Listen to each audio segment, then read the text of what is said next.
Welcome friends to our channel scientific. आज हम पढ़ने वाले हैं botany block 1 microbes unit 2 replication of viruses. ये इस वीडियो का पार्ट 1 है। आज के कंटेंट्स है characteristics of virus and Ellis and Delbruck experiment. Characteristics of virus हम यूनिट 1 में डिटेल में देख चुके हैं। एक बार जो इम्पोर्टेंट कैरेक्टरिस्टिक्स है उसको हम रिवाइज़ कर लेते हैं। वायरस की डेफिनेशन आप लोगों को याद ही होगी। वायरस जो होते हैं वो स्मॉल ऑब्लिगेट इंट्रासेलुलर पैरासाइट होते हैं। They are inactive outside the host cell, मतलब वो होस्ट के बाहर रेप्लिकेट नहीं कर सकते। They require machinery for replication, host की मशीनरी उनको लगती है रेप्लिकेशन के लिए। और जो जीन्स होते हैं for synthesis of new virus, जो न्यू वायरस बनाने हैं उनके लिए जो जीन्स रिक्वायर्ड है वो सब जीन्स वायरस के न्यूक्लिक एसिड में प्रेजेंट रहते हैं। Some viruses they carry enzymes, not all but some viruses they carry enzymes.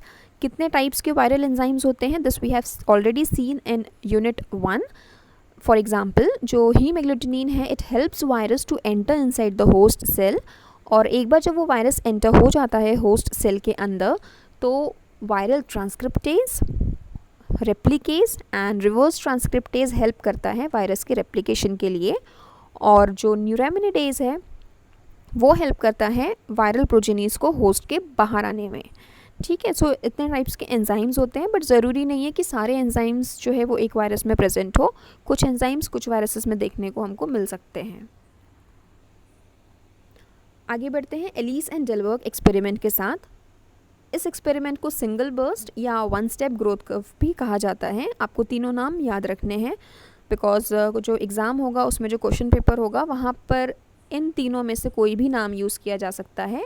Alice and डिलबर्ग जो है ये कॉमनली कॉल्ड है, कॉमन नाम है इस एक्सपेरिमेंट का जो बच्चों को अक्सर याद रहता है, बट वो ये भूल जाते हैं कि इसी एक्सपेरिमेंट को सिंगल बर्स्ट और वन स्टेप ग्रोथ कर्व कहते हैं।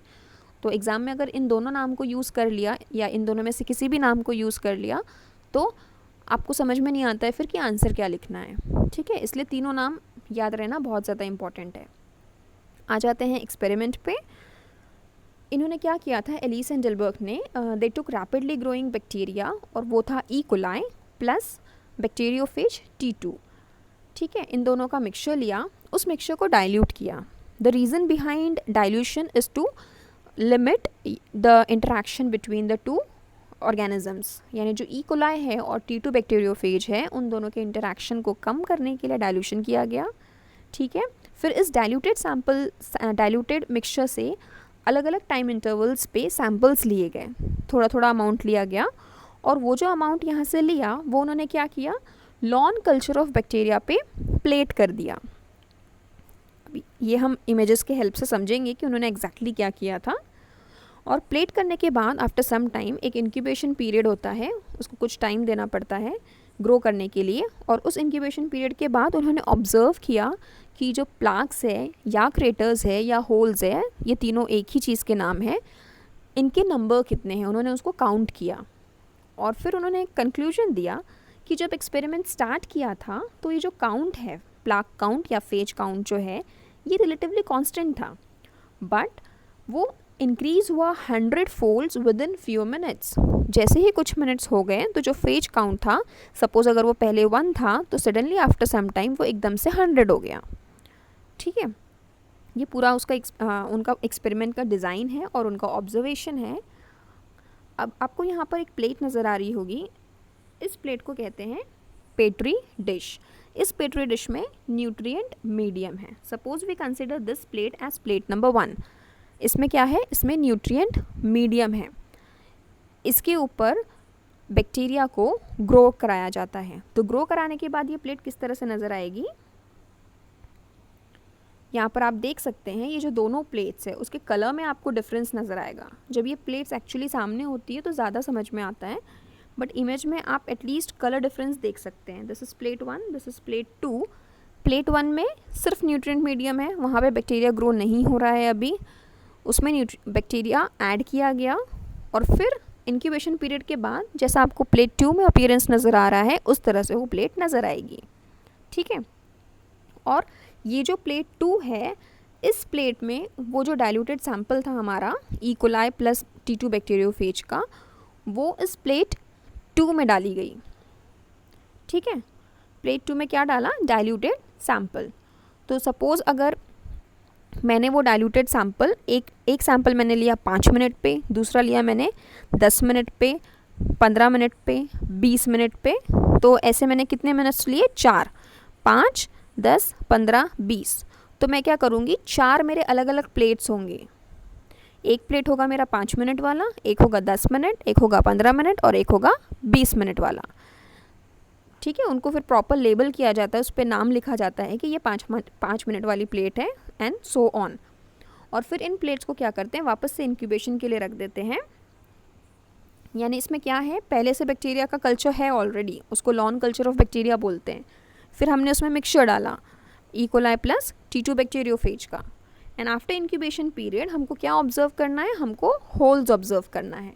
तो ये जो प्लेट नंबर 2 यहाँ पे है आपके स्क्रीन पे, ये किस तरह से नज़र आएगी? ये है प्लेट 3, ये प्लेट 2 इस तरह से नज़र आएगी। This is plate 2 after incubation, ये प्लेट 3 के जैसे नज़र आएगी। आप उस प्लेट में देख सकते हैं कि बहुत सारे होल्स नज़र आ रहे हैं। वो जो होल्स हैं वो क्यों बने? क्योंकि जो T2 बैक्टीरियोफेज थे उन्होंने बैक्टीरिया को इन्फेक्ट किया, उनको लाइस किया, उनको किल किया। तो जहाँ जहाँ पे वो बैक्टीरिया किल हो गए वहाँ पर होल्स बन गए, वहाँ पर क्रेटर्स बन गए। ठीक है, और ये जो इनका ऑब्जर्वेशन था, जब इन्होंने इसको ग्राफ पे प्लॉट किया, ये देखिए राइट साइड में आपको ग्राफ दिख रहा होगा कि ये phase count versus time after infection in minute है। यहाँ पर आपको 2 रेड कलर के बार्स नज़र आ रहे होंगे, एक है फर्स्ट बर्स्ट और एक है सेकेंड बर्स्ट। उसके पहले यहाँ पर है एक लेटेंट पीरियड, फिर आ जाता है फर्स्ट बर्स्ट, फिर आता है सेकेंड बर्स्ट, और इन दोनों के बीच में आपको ये जो ग्राफ है ये कांस्टेंट नज़र आ रहा होगा। ठीक है, और ये जो सडन राइज है इसको बोलते हैं बर्स्ट साइज। अब ये इस तरह का ग्राफ क्यों मिलता है, इसके पीछे एक्चुअली रीज़न क्या है वो देख लेते हैं। तो उसके पीछे का रीज़न है ये लेटेंट पीरियड जो है, इसमें क्या होता है, 2 फेजेस होते हैं। एक होता है इक्लिप्स पीरियड, जहाँ पे हम बोल सकते हैं कि वायरस नहीं है, इन्फेक्टिव वायरस नहीं है, या उसकी जस्ट एंट्री हुई है। तो लेटेंट पीरियड में क्या होता है, वो वायरस की एंट्री से लेके फिर वो वायरस अंदर जाएगा होस्ट के, वहाँ पे उसका रेप्लिकेशन होगा, उसकी प्रोजेनीज के पार्ट्स बनेंगे, वो पार्ट्स असेंबल होंगे, और असेंबली के बाद बहुत सारे वायरस, छोटे छोटे वायरस उस होस्ट के अंदर बन जाएंगे। ये सारा काम चलते रहता है लेटेंट पीरियड में। ठीक है, मतलब अभी वो वायरस होस्ट के अंदर है, अभी होल्स नज़र नहीं आएंगे। उसने इन्फेक्ट कर भी दिया होस्ट को, तो भी जब आप पेट्री डिश देखेंगे तो जो प्लेट 3 है वो वैसा नज़र नहीं आएगा। ठीक है, फिर क्या होगा, सडनली वो जो लेटेंट पीरियड में जो सब प्रोसेस चली, उस प्रोसेस में प्रोजेनीज तो रेडी है, फिर जैसे ही लाइस हो जाएगा वो होस्ट, वैसे ही सारी प्रोजेनीज क्या होगा, वो सब बाहर आ जाएगी उस होस्ट के।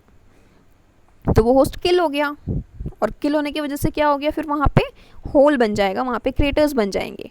तो जितने वायरस ने वहाँ पे जितने बैक्टीरियाज को इन्फेक्ट किया होगा, ये हर बैक्टीरिया के साथ होगा वहाँ पर, और हर जगह होल्स नज़र आएंगे। ठीक है, इसलिए लेटेंट पीरियड में हमको कोई भी फेज काउंट नहीं मिलता है। फर्स्ट बर्स्ट में सडनली हमको बहुत सारा फेज काउंट मिलता है। उसके बाद क्या होगा, फेज काउंट कांस्टेंट रहता है, क्योंकि अभी वो उस फिर से जब वो कांस्टेंट है तो उसका रीज़न क्या है कि वो नए होस्ट के अंदर उसने एंटर किया, वायरस वहाँ पर है, बट अभी वो नए होस्ट के अंदर एंटर कर रहा है, और वो नए होस्ट को अभी किल करने का है, उसके अंदर है, सारी प्रोसेस चल रही है, उसके पार्ट्स बन रहे हैं, असेंबली हो रही है, सब कुछ हो रहा है, बट होस्ट अभी ज़िंदा है। ठीक है, फिर जैसे ही वो उस होस्ट को किल करेगा, वैसे ही सेकेंड बर्स्ट हमको दिखाई देगा। तो इस एक्सपेरिमेंट से क्या प्रूव होता है कि जो वायरस का रेप्लिकेशन है उसमें 3 मेन स्टेप्स होती है। फर्स्ट होता है इनिशिएशन, मतलब पहले इनिशिएशन होगा, वो इनिशिएट करेगा, होस्ट के अंदर जाएगा। ठीक है, दूसरा होता है रेप्लिकेशन, जो कि हो रहा है लेटेंट पीरियड में। इनिशिएशन एंड रेप्लिकेशन दोनों ही लेटेंट पीरियड में होंगे। और ये दोनों के बाद थर्ड स्टेप आ जाती है जो होता है रिलीज़, जो हमको देखने मिलता है बर्स्ट के फॉर्म में। बर्स्ट साइज़ यानी एक बैक्टीरियम से कितने प्रोजेनीज निकल रही है वायरस की, उसको बोला जाता है बर्स्ट साइज़। तो कौन कौन सी 3 स्टेप्स है जो एलिस एंड डेलबर्ग एक्सपेरिमेंट के थ्रू हमको प्रूव हुई या सामने आई, वो number 1 is initiation, number 2 is replication and number 3 is release. So this was all about Ellis and Delbruck experiment. I hope आपको समझ में आया होगा। अगर वीडियोस समझ में आ रहे हैं और पसंद आ रहे हैं तो प्लीज़ सब्सक्राइब करिए channel and hit the bell icon so that आप जब भी वीडियोस अपलोड होते हैं आप लोगों तक उसका नोटिफिकेशन पहुंच जाए। Thank you.